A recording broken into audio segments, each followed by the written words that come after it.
Analisis Sistem Informasi dan Komunikasi pada Lembaga Andir Tengah RW 02 RT 04 Kelurahan Pasanggerahan Kecamatan Ujung Berung Kota Bandung dengan anggota kelompok Cika S. Kusuma, Dias Aryadini, Dinda Wulandari, Rida Putri, dan Nada Safira. Lembaga RW ini bertepatan di Andir Tengah RW 02 RT 04 Kelurahan Pasanggerahan Kecamatan Ujung Berung Kota Bandung, Jawa Barat. Rukun warga merupakan lembaga yang dibentuk melalui musyawarah setempat dan melalui pemilihan dari beberapa kandidat.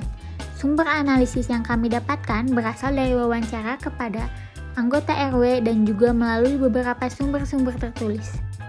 Berikut ini adalah struktur organisasi dari RW 02 RT 04. Dalam setiap lembaga, semua jabatan memiliki tugasnya masing-masing. Yang pertama, Ketua RW memiliki tugas untuk melakukan pelayanan terhadap masyarakat, lalu menyusun rencana pembangunan, menciptakan keadaan yang kondusif, rukun, aman, dan bersih, serta lain-lain. Lalu tugas Sekretaris RW yaitu membantu Ketua RW perihal surat menyurat, membantu memberikan saran yang membangun, dan mendampingi RW serta dapat mewakilinya ketika berhalangan. Lalu tugas dari seorang bendahara yaitu mengelola administrasi keuangan, pembukuan laporan keuangan dan kebutuhan, serta mengurus administrasi keuangan pengurban ketika Idul Adha.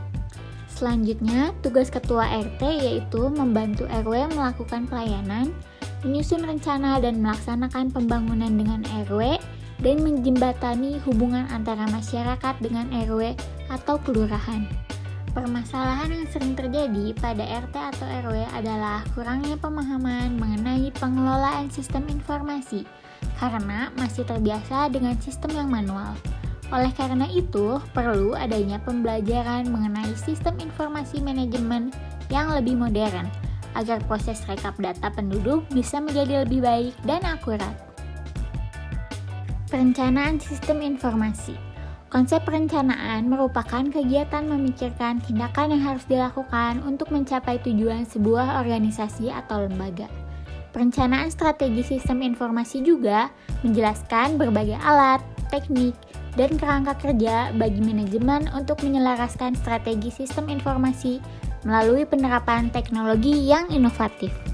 Lalu selanjutnya apa saja sih konsep perencanaan dalam lembaga RW 02? Yang pertama, melakukan identifikasi dan analisis kebutuhan sistem informasi warga secara koheren, detail, dan menyeluruh. Yang kedua, melakukan identifikasi dan analisis untuk pengembangan sistem informasi. Yang ketiga, membuat proyek-proyek perencanaan sistem informasi dari sebuah permasalahan yang diubah menjadi software. Yang keempat, merancang sistem informasi dari komponen yang saling terkait antara satu dan lainnya. Yang kelima, merancang database model konseptual untuk menunjukkan entiti dan relasinya berdasarkan proses yang diinginkan. Lalu yang terakhir adalah mengimplementasikan dan mendokumentasi sistem informasi secara efektif dan efisien. Konsep sistem informasi. Yang pertama adalah input atau masukan data. Merupakan komponen yang paling penting dan berperan di dalam pengumpulan bahan mentah. Data diperoleh dari dalam maupun dari lingkungan sekitar. Yang kedua yaitu pemrosesan, yang berperan sebagai sebuah sistem pengolahan yang mengkonversi bahan mentah menjadi bentuk jadi. Alat pemrosesan yang utama adalah manusia, namun dalam pelaksanaannya menggunakan peralatan teknologi komputer sebagai alat bantu. Terakhir adalah output. Hasil pemrosesan menghasilkan keluaran atau hasil untuk diserahkan dan diproses oleh pihak atau aktivitas yang akan menggunakan hasil ini. Sistem informasi dan pengambilan keputusan dalam lembaga RW 02. Menurut John F. mengatakan bahwa sistem informasi adalah kombinasi dari manusia, fasilitas atau teknologi, media, prosedur, dan pengendalian yang bermaksud menata jaringan komunikasi yang penting, proses atas transaksi tertentu dan rutin, membantu manajemen dan memakai intern dan ekstern, dan menyediakan dasar pengambilan keputusan yang tepat. Sistem informasi pada lembaga RW 02 Andir Tengah ini menggunakan sistem informasi manajemen yang disebut Sapa Warga, yaitu aplikasi komunikasi layanan publik terintegrasi bagi warga Jabar untuk menyalurkan aspirasi, memperoleh informasi, dan mengakses layanan pemerintah secara digital. Menurut Terry, pengambilan keputusan adalah pemilihan alternatif perilaku tertentu atau dari dua atau lebih alternatif yang ada. Pengambilan keputusan ini juga berdasarkan pengumpulan fakta dan data dari masalah yang dihadapi dan mengambil tindakan yang menurut perhitungan merupakan tindakan yang paling tepat. 3 tahap pengambilan keputusan. Yang pertama adalah tahap pemahaman. Proses penyelidikan yang meliputi pemeriksaan data yang diperoleh, diproses, diperiksa untuk petunjuk yang dapat mengidentifikasi masalah. Lalu yang kedua adalah tahap perancangan. Tahap ini juga merupakan suatu proses untuk memahami masalah, mencari cara pemecahan, dan menguji pemecahan untuk mengetahui mungkin tidaknya dilaksanakan. Yang terakhir adalah tahap pemilihan.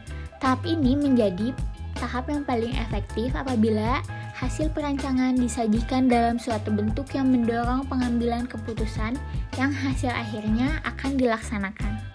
Metode pengambilan keputusan. Terdapat 4 metode pengambilan keputusan yang cenderung digunakan oleh Gartner. Dalam menganalisis keputusan, lembaga RW 02 Andir Tengah ini menggunakan metode pertama, yaitu metode rasional. Metode rasional yaitu metode klasik yang secara implisit mencakup model birokratik dari pengambilan keputusan. Proses pengambilan keputusan yang berdasarkan fakta atau informasi yang jelas dan bukan hanya berdasarkan pada dugaan subjektif maupun dorongan emosional. Terdapat 3 tipe dalam pengambilan keputusan. Yang pertama adalah keputusan terprogram, yaitu keputusan yang berulang dan rutin. Yang kedua adalah keputusan setengah terprogram, yaitu keputusan yang sebagian dapat diprogram.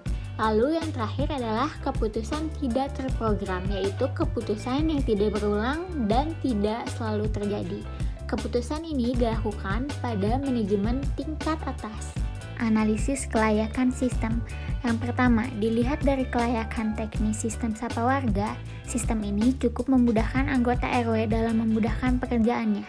Yang kedua, kelayakan operasional pada sistem Sapa Warga ini dirasa cukup baik karena sistem informasi Sapa Warga melayani publik dengan menjembatani antara pemerintah dengan warganya yang bisa berinteraksi secara intensif. 3. Kelayakan hukum. Menurut Instruksi Presiden Republik Indonesia Nomor 3 Tahun 2003, pengembangan e-government melalui 4 tahapan.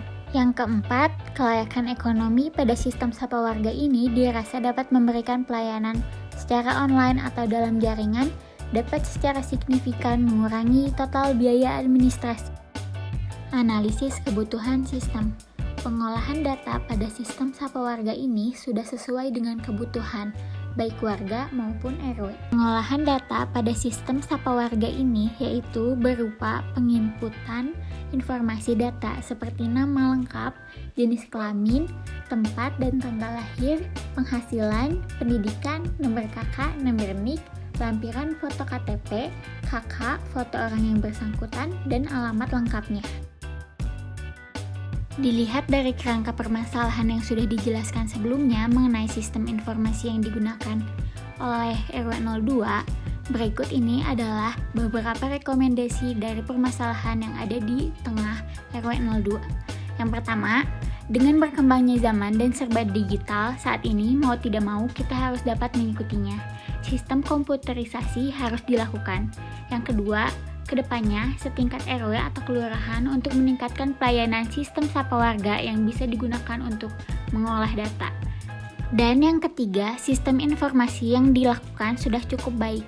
Oleh karena itu, sebaiknya sistem informasi ini harus lebih diperhatikan kembali bagaimana informasi diterima secara serentak oleh masyarakat di waktu yang sama. Cukup sekian materi yang disampaikan. Atas perhatiannya, terima kasih.